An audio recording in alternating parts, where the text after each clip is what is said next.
We have 8 billion people on the planet. There's 1 billion of those that are happy to work but can't. There are no jobs for them. Some would argue that these people are unemployed because they lack skills or because they don't want to work. And that may be true in a few cases, but in the vast majority, that's not the reason why they're impoverished. The reason why they're impoverished is because you have this scarcity of money. The first question I asked is, am I going to be stuck being a janitor forever? And they were like, oh no, there's all kinds of chance for advancement. You could go to calling. We've got data entry. You've got all kinds of computer skills. And then 4 months passed and I addressed it again and got a different story. It was like I had no value. My self-esteem was going down because I can do more than just clean bingo tables and clean toilets. If you have an economy which is generating only a limited number of good jobs, are you surprised that parents feel it's really important to teach their kids how to compete on every level? They want their kids to get those jobs. You know, another kind of response would be to get together and say, hey, wait a second, there's a problem with the structure here. But, you know, we have a very individualistic response to the problem. At the time of the Civil War in the United States, which is a very interesting turning point, midway in the Industrial Revolution, industrial rebuilding of the United States, slavery in the South was obviously condemned, but the counter-argument was something they called wage slavery. And what did that mean? It meant that you had no protection. You could be fired at will without a job. You could be thrown out on the street, and you were a wage slave was the term. 13th Amendment, which says you cannot treat a human being as a commodity for buying and selling. And the new economics is you can no longer buy or sell labor, but you can rent it. So the wage is you're renting somebody. The word job was invented in the industrial age in England. It didn't exist before. And it describes a pile of things that one does for money. Work is a very, very old concept. And work is something you do because you're passionate about, or because you're good at it, or because that's what you love doing. A job is specifically something you do for pay. Pay in national money, to be precise. Tell me, why are you interested in this job? I need a steady job, Mr. Wiley, with a chance to go places.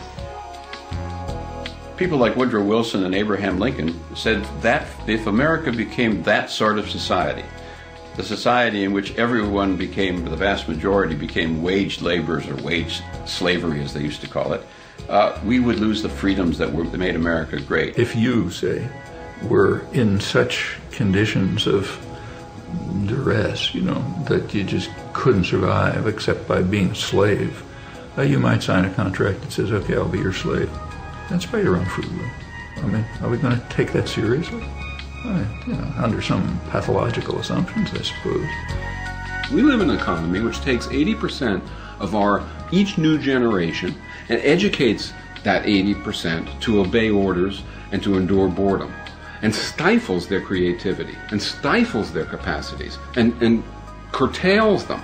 They are systematically crushed by a system which does what? Which fills slots. And 80% of the slots need people who just do rote, tedious, repetitive labor, at least at work, and therefore are acclimated to doing that. Most of my jobs I've never really liked. I've never said, this is great, I can't believe I'm getting paid to do this. Yeah, there was a job I really, really despised, but the money was really good.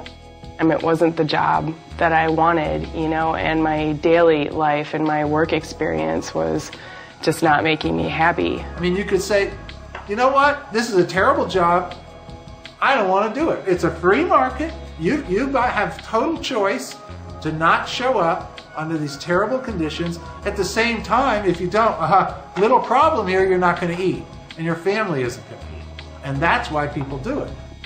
Yeah, I really hated that job. I think many of us nowadays feel the way Charlie Chaplin role modeled long ago, like cogs in wheels, that we're stuck in the machinery of our economy, that we have very little choice. We have to work a 9-to-5 job and watch a little TV and go to bed and do it all over again.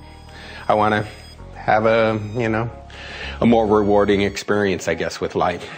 And based not just to make money and to say, oh, this year I made 10,000 more than last year.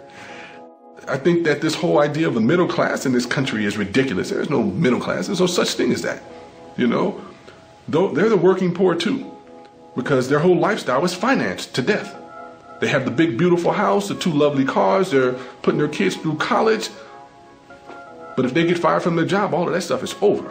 I've always been kind of a cynical person, so I guess to me, doing jobs to just support yourself is just pretty much what life is about.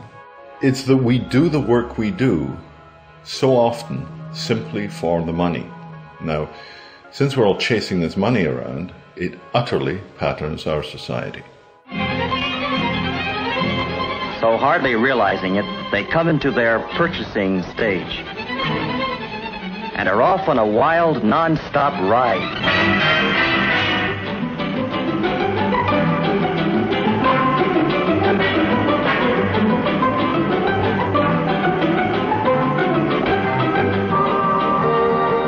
It's a happy-go-spending whirl, reflected in the windows of the suburban shopping centers where they go to buy.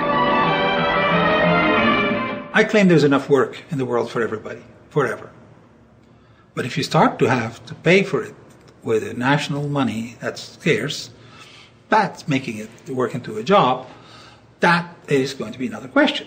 Because someone has to borrow that money in order to pay you. As we get rid of more and more and more jobs, we may have to get to a point where we redefine the meaning of work.